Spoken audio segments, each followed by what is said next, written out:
রাসূলুল্লাহ সাল্লাল্লাহু আলাইহি ওয়াসাল্লাম বলেন, যে ব্যক্তি আমার 40টি হাদিস আমার উম্মতের কাছে পৌঁছাবে তার জন্য আমি কিয়ামতের দিন বিশেষভাবে সুপারিশ করব।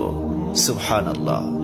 নাম্বার 2, মানুষের মধ্যে যারা মৃত্যুকে বেশি করে স্মরণ করে এবং তার জন্য প্রস্তুতি নেয় তারাই সবচেয়ে বুদ্ধিমান। নাম্বার 3, প্রত্যেক জিনিসের জাকাত আছে, আর দেহের জাকাত হচ্ছে রোজা।